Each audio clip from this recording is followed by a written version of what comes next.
Welcome to today's video. तो आज की वीडियो में हम लोग बात करने वाले हैं कि रियल एस्टेट स्टॉक्स क्यों अचानक से अच्छा परफॉर्म कर रहे हैं। अगर तुम लोगों ने ध्यान दिया होगा तो अभी क्वार्टरली में इस क्वार्टर उन्होंने बहुत अच्छा रिजल्ट दिया है। सारे स्टॉक्स में बहुत मेजर मेजर स्टॉक ने एक अच्छा परफॉर्मेंस दिया है। तो वो क्यों इतना अच्छा परफॉर्मेंस दे रहे हैं, क्या ऐसा हो गया जो वो लोग इतना अच्छा परफॉर्म कर रहे हैं अचानक से। एंड साथ ही साथ हम लोग ये देखेंगे कि क्या वो लोग फ्यूचर में ये चीज़ को कंटिन्यू रख पाएंगे। तो जल्दी से चैनल सब्सक्राइब कर दो। चलो स्टार्ट करते हैं। तो देखो, तुम लोग को पता है डिस्क्लेमर कि मैं कोई भी सीबी रजिस्टर्ड एनालिस्ट नहीं हूँ। अब चलो आगे बढ़ते हैं। तो देखो, क्वार्टरली रिजल्ट अगर तुम लोग देख रहे होगे तो यहाँ पे दो तीन कंपनी का हम लोग देख रहे हैं कि एक तो है ओबरॉय, 35% का सेल्स ग्रोथ दिया है, ठीक है, 25% का इबिडा ग्रोथ दिया है, 29% का नेट प्रॉफिट ग्रोथ दिया है, ईपीएस का ग्रोथ दिया है 29% का। ठीक है, तो ये है ओबरॉय रियल्टी जिन्होंने एक अच्छा रिजल्ट दिया है इस क्वार्टर। बहुत बढ़िया रिजल्ट जिनका हुआ है। सेम अगर तुम लोग देखोगे, शोभा शोभा करके एक कंपनी है, उन्होंने भी 51%, 24%, 148 7% का नेट प्रॉफिट एंड ईपीएस का ही 178% का जंप। उसके बाद अगर तुम लोग देखोगे तो लोधा डेवलपर्स जो है उन्होंने भी 45% और 80% का 86% का जंप दिया है नेट प्रॉफिट में। तो ऐसा क्यों हो रहा है, क्यों इन सारा कंपनीज ने इतना अच्छा परफॉर्म किया इस क्वार्टर? ऐसा क्या हो गया भैया, क्या ग्रोथ ड्राइवर इनके पीछे जो ये लोग इतना अच्छा परफॉर्म कर रहे हैं? तो देखो, इनके मेजरली तीन ग्रोथ ड्राइवर है जो मेरे को समझ आया जिसके कारण ये लोग अच्छा परफॉर्म कर रहे हैं। सबसे पहला चीज, अगर तुम लोग मार्केट्स को फॉलो करते हो तो तुम लोग को पता है कि इंटरेस्ट रेट अभी कट किया था आरबीआई ने कुछ मंथ्स पहले। तो उसके कारण क्या होता है कि जब भी इंटरेस्ट रेट कट होता है तो वो एक ग्रोथ ड्राइवर माना जाता है रियल एस्टेट सेक्टर के लिए। क्यों? क्योंकि जब भी इंटरेस्ट रेट कट होगा तो बोरोइंग्स ईजी हो जाएंगी, बोरोइंग्स कम दाम में होंगी। तो जो लोग जो रुके हुए थे कि यार अभी तो बहुत महंगा है बोरो करना, अभी हमको घर खरीदना था लेकिन बहुत महंगा है तो हम बोरो नहीं कर पाएंगे, तो इंटरेस्ट रेट जब कट होता है तो वो लोग भी बोरोइंग करते हैं, वो लोग भी जाते हैं बोरो करने एंड वो लोग बोरो करके घर खरीदते हैं। तो इसीलिए इंटरेस्ट रेट जब कट होता है तो real estate sector better perform करने का उम्मीद रहता है। तो इसीलिए इंटरेस्ट रेट कट हुआ तो ये पहला ग्रोथ ड्राइवर था जिसके कारण एटलीस्ट 100 बेसिस पॉइंट से, अगर मेरे को क्लियरली याद है तो 1% से कट हुआ था इंटरेस्ट रेट, जो कि बहुत बड़ा डिफरेंशियल साबित होता है। तो कोई भी लोग उसके बाद बोरोइंग करने जाते हैं एंड वो कम इंटरेस्ट रेट में बोरो करते हैं। तो इसीलिए रियल एस्टेट का ये जो एक ग्रोथ ड्राइवर है कि इंटरेस्ट रेट कट हुआ था। देन सेकंड जो ग्रोथ ड्राइवर है वो है स्टेबल इकोनॉमी। स्टेबल इकोनॉमी मतलब क्या हो गया कि इन्फ्लेशन हम लोग का सही है, इन्फ्लेशन उतना ज़्यादा नहीं है, ठीक है। स्टेबिलिटी तुम लोग को पता है कि पॉलिटिकल स्टेबिलिटी भी है, ठीक है। उसके बाद तुम्हारा जीडीपी में ग्रोथ अच्छा है। तो इन एंड ऑल इकोनॉमी जो है वो अच्छा कर रहा है, ठीक है। इकोनॉमी खराब नहीं कर रहा है, इकोनॉमी में कुछ स्लो डाउन नहीं आया। तो इकोनॉमी स्टेबल इकोनॉमी की तरफ फॉर्म कर रहा है। इन्फ्लेशन ठीक है, इंटरेस्ट रेट कटे हुए हैं, लोगों के हाथ में पैसा है। तुम लोग को पता है जीएसटी भी अभी कम हुआ। तो ये सारी चीज़ का ना, लोगों के हाथ में पैसा है तो लोग के हाथ में पैसा रहेगा तो वो लोग खर्च करेंगे, बहुत लोग घर खरीदेंगे, बहुत लोग गाड़ी खरीदेंगे। तो ये सारी चीज़ होता है, कंजम्पशन बढ़ता है। तो उसके कारण मेरे को लगता है वो भी एक बहुत बड़ा फैक्टर है जिसके कारण तुम्हारा ये ग्रोथ ड्राइवर जो भी हम लोग को ग्रोथ देखने को मिला इस क्वार्टर वो हुआ है। देन जो थर्ड इंपॉर्टेंट है वो है प्रीमाइजेशन। उसके कारण क्या हुआ है कि तुम बहुत लोग ना अब महंगा घर खरीद रहे हैं एज कम्पेयर टू जो लोग पहले कम सस्ता घर खरीदते थे। इस पे हम लोग फर्दर डिस्कस करते हैं क्योंकि ये मेरे को लगता है कि इंपॉर्टेंट ग्रोथ ड्राइवर है जो कि ये सारा ग्रोथ को डिटरमाइन किया। तो देखो, दो चीज में मेन डिमांड आया है जिसको भी हम लोग प्रीमियम हुआ है। जो चीज, दो चीज में, एक तो तुम्हारा रेसिडेंशियल में, ठीक है, कि रेसिडेंशियल में प्रीमियमाइजेशन आया है। एंड देन सेकंड है जो वो है ऑफिस स्पेस में, ठीक है। तो दो चीज में बहुत ज्यादा डिमांड आया है जिसके कारण मेरे को लगता है ये ग्रोथ जो है वो आगे बढ़ा है। इस क्वार्टर वो लोग अच्छा ग्रोथ दिखाएं। तो एक है रेसिडेंशियल एंड दूसरा है ऑफिस स्पेस। अब देखो, यहाँ पे तुम लोग पढ़ोगे तो तुम लोग को दिखेगा कि units priced under 5 million rupees for 54% of the total sales in the H1 2018 now considered only 22%। इसका क्या मतलब है? मतलब है कि जो भी प्रॉपर्टीज, ठीक है, जो भी फ्लैट्स 50 लाख के नीचे थे, ठीक है, 50 लाख के कम के थे, मतलब 50 लाख प्राइस के कम के थे, वो पहले 54% ऑफ द टोटल सेल्स थे, ठीक है, ऑफ द टोटल सेल्स थे। अगर 100 यूनिट्स बिकता था तो 54 यूनिट्स वैसे होते थे जो कि 50 लाख के नीचे के पैसे के, ठीक है। 50 लाख के ऊपर के कम होते थे, 50 लाख के नीचे के ज्यादा होते थे। पहले ऐसा होता था। कब ऐसा होता था? 2028 में, सॉरी 2018 में, सॉरी 2018 में, ठीक है, 2018 के H1 में, हाफ ईयरली में। लेकिन अब क्या हो रहा है, वो सिर्फ और सिर्फ 24 है। तो ये गिर के अब हो गया 22%, सॉरी वो सिर्फ और सिर्फ 22% है। तो तुम लोग को दिख रहा है कि जो कंट्रीब्यूशन था, जो कंट्रीब्यूट करता था 50 लाख से कम वाला घर 54% सेल्स में, वो अब सिर्फ और सिर्फ 22% सेल्स में कंट्रीब्यूशन कर रहा है। मतलब कि इससे क्या पता चलता है हम लोग कि जो महंगा घर है, जो 1 करोड़ 2 करोड़ 3 करोड़ 4 करोड़ का घर है, वो सारा घर ज्यादा बिक रहा है एज कम्पेयर टू जो 50 लाख के नीचे घर है या 50 लाख का घर है। ठीक है, इससे हम लोग को पता चलता है। इसी को बोलते हैं प्रीमाइजेशन होना। मतलब कि जो तुम्हारा सस्ता से अब महंगा प्रोडक्ट में सब लोग शिफ्ट कर रहा है। ठीक है, तो ये एक चीज हम लोग को पता चलता है जिसके कारण तुम्हारा डिमांड हुआ है, क्योंकि लोग शिफ्ट कर रहा है महंगा घर में। और दूसरा, यहाँ पे तुम लोग देख रहे होगे, in fact the sales trajectory of the sales units price over 1 crore, जो 1 करोड़ के ऊपर प्राइस है घर, वो 16% से ग्रो किया था 2018 में। ठीक है, लेकिन अब वो 49% से ग्रो कर रहा है। तुम लोग देख सकते हो 49% का ग्रोथ है। जो 1 करोड़ के ऊपर घर है वो लोग 49% से ग्रो किए, जबकि 2018 के H1 में वो लोग सिर्फ और सिर्फ 16% से ग्रो किए थे। तो तुम लोग ग्रोथ देख रहे हो कितना ज्यादा ग्रोथ आ रहा है 1 करोड़ के ऊपर वाले घरों का।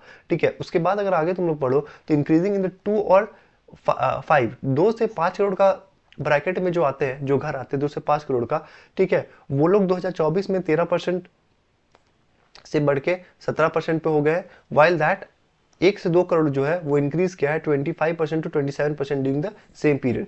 तो इससे इन नेट और नेट हम लोग को क्या पता चल रहा है, ये भी तुम लोग नीचे पढ़ सकते हो कि 1 से 2 करोड़ का क्या है ग्रोथ। 1 से 2 करोड़ का घर सिर्फ 8% से ग्रो किया ईयर, जबकि 2 से 5 करोड़ का घर लोग 29% से ग्रो हुआ है। तो ये सारी चीज तुम लोग पढ़ के समझ सकते हो कि इससे हम लोग को क्या पता चल रहा है। इससे भैया आपको क्या पता चल रहा है ये बताइए। इससे हम लोग को ये पता चल रहा है कि जो महंगे घर है मतलब 1 करोड़ के ऊपर जो घर है, 1 करोड़ के ऊपर 2 करोड़ 5 करोड़ के घर है, 4 करोड़ के घर है, ठीक है, ये सारा जो है ना, इनमें ज्यादा ग्रोथ आया है एज कम्पेयर टू जो कम दाम के घर है, जो 50 लाख के नीचे वाले घर है। तो इससे क्या पता चलता है कि लोग महंगा प्रॉपर्टी खरीद रहा है। ऑब्वियसली अगर महंगा प्रॉपर्टी खरीदेगा तो जो भी प्रॉपर्टी बेचने वाले कंपनीज है उनको फायदा होगा, क्योंकि महंगा प्रॉपर्टी खरीदेगा तो उसमें मार्जिन भी उनका ज्यादा होगा।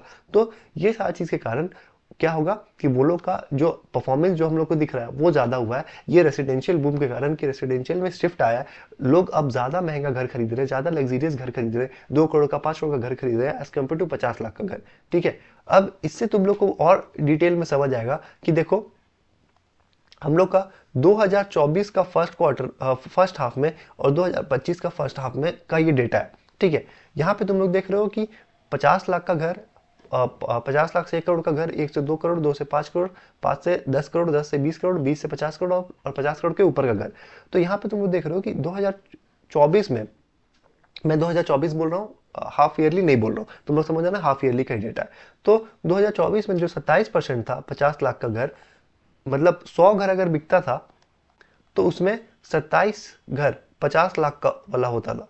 ठीक है, वो अब घट के 22% पे हो गया है। ठीक है, वो सिर्फ और सिर्फ अब 22 रहा है, मतलब जो 27 बिकता था अब वो 22 बिक रहा है 100 में से। ठीक है, और यही चीज अगर तुम लोग देखो तो 50 लाख से 1 करोड़ पहले 32% था, वो अब घट के 29% हो गया है, जबकि जो 2 करोड़ से 5 करोड़ के बीच में था वो 25% से बढ़ के 27% हो गया है। तो ये चीज हम लोग को दिखा रहा है। और जो 2 से 5 करोड़ का घर था वो 13% से बढ़ के 17% हो गया है। तो ये हम लोग को दिखा रहा है कि जो महंगे घर है, जो 1 करोड़ से ऊपर घर है, वो सब ज्यादा बिक रहे हैं एज कम्पेयर टू जो अब नीचे वाले घर है, उनका सेल्स बढ़ रहा है और उनका मार्जिन बढ़ रहा है। अब हम लोग आगे चलते हैं और समझते हैं कि ऑफिस स्पेस में क्या हो रहा है।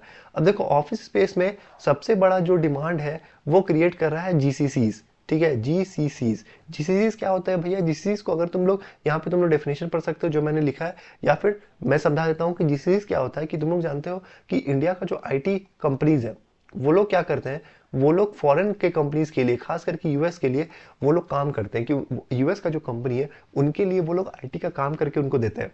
ठीक है, कि कोई भी उनको काम है कुछ आईटी का तो वो करके देते हैं। तो अब यूएस के कंपनीज क्या कर रहे हैं कि यूएस के कंपनीज अब अपना ही एक कंपनी खोल ले रहे हैं जिसको कि बोला जाता है जीसीसी, ग्लोबल कैपेसिटी सेंटर, वो खोल ले रहे हैं इंडिया में। ठीक है, और उनसे अपना काम करवा रहे हैं। ठीक है, तो वो अब सपोज करो टीसीएस से अपना काम नहीं करा के, ठीक है, वो अब काम करा रहे हैं अपना जीसीसी से। क्योंकि क्या क्या फायदा हो रहा है उसका? यूएस का ये फायदा हो रहा है कि उनको सस्ता पड़ रहा है, वो अपना इन हाउस कर रहे हैं, उनका पूरा कंट्रोल है उस पर, तो ये सारी चीज फायदा हो रहा है, तो वो करा रहे हैं। तो इनके कारण क्या हो रहा है कि ऑफिस का डिमांड बहुत ज्यादा बढ़ गया है बैंगलोर में और अलग अलग जगह। तो जीसीसी मेन डिमांड जो है वो जीसीसी ही पूरा कर रहे हैं तुम्हारा ऑफिस स्पेस का। तो ऑफिस स्पेस का जो भी डिमांड है, कि इतना ज्यादा डिमांड आ रहा है, वो जो मेजर डिमांड है वो जीसीसीज के कारण आ रहा है, ठीक है। अब आगे तुम लोग देखो और ये डेटा तुम लोग देखो, तो ये तुमको पता चला है कि ऑफिस मार्केट का क्या तुम्हारा सेल्स है एंड क्या उसका सप्लाई है, ठीक है। मतलब क्या उसका डिमांड है एंड क्या उसका सप्लाई है, ये चीज़ तुम लोग को पता चलेगा, डिमांड एंड सप्लाई, ठीक है। तो देखो यहाँ पे तुम लोग जो 2018, 19, 20 में जो था वो इस टाइप का था थोड़ा, कि जो ब्लू है वो सप्लाई है, जो रेड है वो तुम्हारा डिमांड है। तो अभी तुम लोग देख रहे होगे कि 2025 में डिमांड लगभग 4.5 मिलियन स्क्वायर फीट है, जबकि जो सप्लाई है वो सिर्फ और सिर्फ 1.5 और 2 मिलियन स्क्वायर फीट के आसपास है। तो इससे हम लोग को पता चलता है कि डिमांड सप्लाई का बहुत बड़ा मिसमैच है, और यहाँ पे जो डिमांड मेजरली आ रहा है वो डिमांड आ रहा है ऑफिस स्पेस में जीसीसीज के द्वारा। तो ये दो रीजन है मेजरली जिसके कारण रियल एस्टेट सेक्टर अभी अच्छा परफॉर्मेंस दिया है। क्योंकि पहला, रेसिडेंशियल लोग क्या कर रहे हैं कि महंगा प्रॉपर्टीज खरीद रहे हैं ज्यादा, 1 करोड़ 2 करोड़ 3 करोड़ 4 करोड़ 5 करोड़ का प्रॉपर्टी ज्यादा खरीद रहे हैं एज कम्पेयर टू 50 लाख का प्रॉपर्टी। एंड देन दूसरा जो है वो है कि ऑफिस स्पेस में जीसीसीज बहुत तेजी से एक्सपैंड कर रहे हैं। तुम लोग चाहो तो गूगल में जाकर इनका ग्रोथ भी चेक कर सकते हो कि जीसीसीज कितना तेजी से एक्सपैंड कर रहे हैं इंडिया में। तो उनके कारण क्या हो रहा है कि डिमांड बहुत ज्यादा बढ़ा हुआ है ऑफिस स्पेस का, और क्या हो रहा है कि डिमांड ज्यादा है एंड सप्लाई कम है ऑफिस स्पेस का, ठीक है।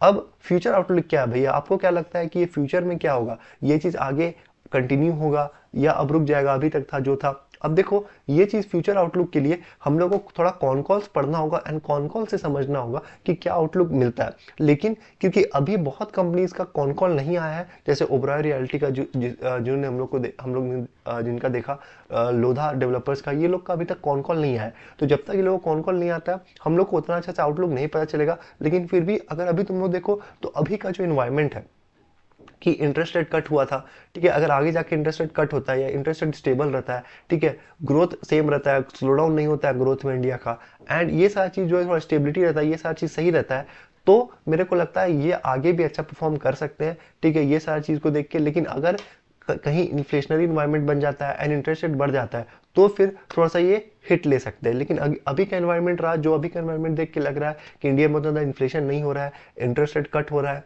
ये सारी चीज़ देख के तुम बोल सकते हो कि इसका एक अच्छा ग्रोथ आगे हम लोग 1-2 साल में देख सकते हैं, कुछ क्वार्टर में देखने का हम लोग देख सकते हैं। लेकिन फिर भी हम लोग को कॉन कॉल्स पढ़ के बेटर समझ आएगा। अगर तुम लोग को चाहिए कि मैं एक वीडियो बना के लाऊं जिसमें भैया एक बार कॉन कॉल्स पढ़ के बताइए कि क्या हो रहा है क्या नहीं हो रहा है, तो मेरे कमेंट्स में जरूर से बताना। तब तक के लिए और बताना तुम लोग के वीडियो कैसा लगा हो, पसंद आया तो लाइक कर देना, चैनल को सब्सक्राइब कर देना और चैनल पर बदलना है क्योंकि हम लोग का अमेजिंग कंटेंट आते रहता है। तब तक के लिए साइनिंग ऑफ।